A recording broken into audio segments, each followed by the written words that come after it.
here's a subject I was cringe-worthy about asking myself in, but I'm just going to buckle myself in, strap myself in. Here we are for the journey. This is for Simon and for Tim, so I'm strapped in ready. So we're going to be talking about beneficiary income company trusts. Can't go anywhere now without hearing that phraseology.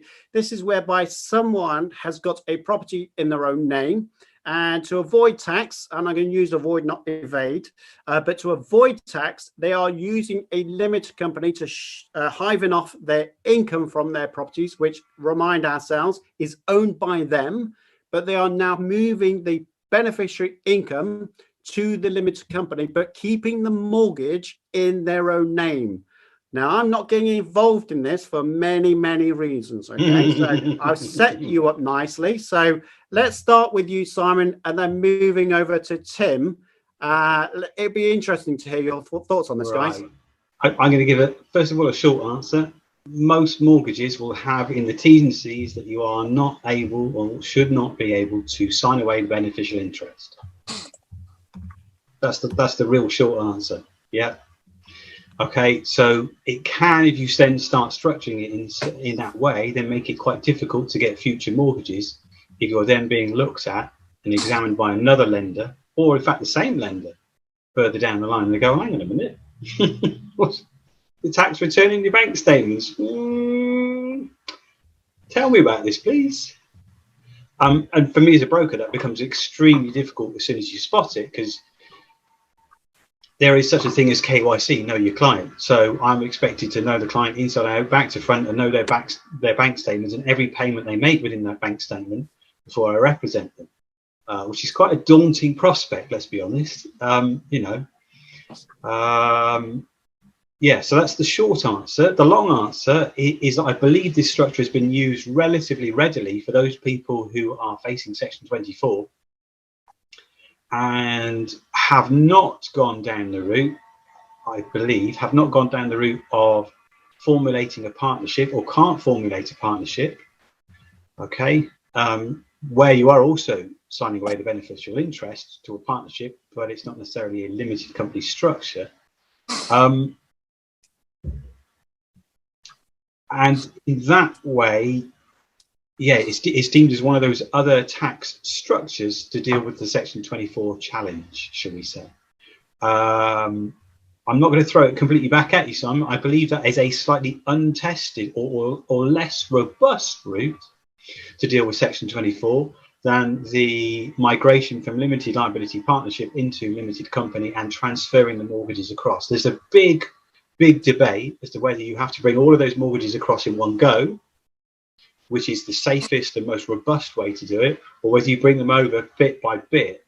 And as I understand it, you can bring them across bit by bit if it is deemed that you are financially disadvantaged by having to bring them all across at one time. So let's say you've got 5% early redemption charges over a broad spectrum of your mortgages. There's a real good argument that you wouldn't bring those across all at that time, because 5% ERC kind of almost throws out the window the whole reason for doing it and not paying stamp duty. You might as well have just paid the stamp duty and got on with it. Yeah, that's the long answer as to where I see that structure being used. It is a difficult structure to work with. It can be worked with. However, as I'm sure when you see it, Simon, you go, right, okay. Let's find out the full story, shall we? There we go. It's good to see you cringe, by the way. So I do love putting you in the hot seat there. Tim, what's your thoughts on this? Because obviously we're talking about terms and conditions of mortgages, but there's also other risks, aren't there? Well, first of all, I think Simon Hodgson is far more polite than I am. The first thing I would do is I would have given it straight back to you, actually. So I think we should ask you for what you think on this. But in general terms, yeah, you do have to watch the terms and conditions. You have to be honest with your mortgage company. And one thing to remember with your solicitor, the chances are they're also representing the mortgage company, and they're also seen as officers of the court. So if we know something, we have to report it, and equally we have to make reasonable observations. So I think that's point number one. And point number two, it's a tax issue. Back to my specialist accountant. Okay, let's bounce back nicely there, Tim. I've got to say, your political game is getting up there. I think it's just I've heard many people talk about beneficiary income company trust, and we have to remember there is something called GAAR, which stands for General Anti-Abuse Rules, which is being renamed from General Anti-Avoidance Rules. Abuse rules sounds a little bit more harsh, doesn't it? And HMRC have renamed it that way purposely. So the idea of GAAR is to prevent people from using a limited company that gets a tax advantage over the normal, not normal, but layman person, if you like. So everyday person. So as a result of that, if you're using, and I saw a YouTube audience member asking the same thing about management companies, whereby you're hiving money to a limited company when you own the assets. And I kind of think that still is part of GAAR, so don't do it, because HMRC will be after you. Now, this whole GAAR thing about beneficiary income company trust is a definite no-no, because one, you're going against the terms and conditions of your mortgage. And second of all, if you're moving the asset which is in your name, that's where the beneficiary income should be held. If you transfer it to a limited company, you should have CGT and you should have stamp duty land tax. And there are a lot of accountants out there saying there are no issues with BICTS. Wrong. There are plenty of wrong. So I kind of think you should be very careful with this kind of structure. And it's being flouted all across YouTube quite a lot. So I'm hoping YouTube picks this up and says, actually, you should take specialist advice. There are companies out there that, and we've got to remember this, and Tim, I don't know if you can kind of gauge on this one, but there are barristers out there that will say, yes, do this structure because it will save you tax. And what we'll do is we'll build a war chest to defend this particular case against HMRC in court. And that's what a war chest is. That's what they're going to use it for.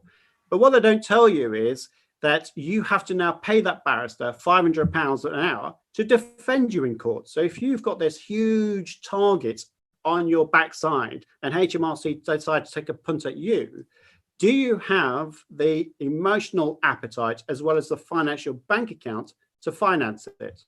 Tim, what's your thoughts on that one? HMRC have changed their attitude, as far as I'm aware, significantly in the last 5-10 years. They've become much more aggressive in numerous areas.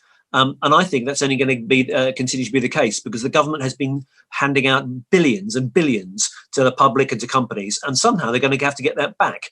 And so I think HMRC will be tighter and tighter.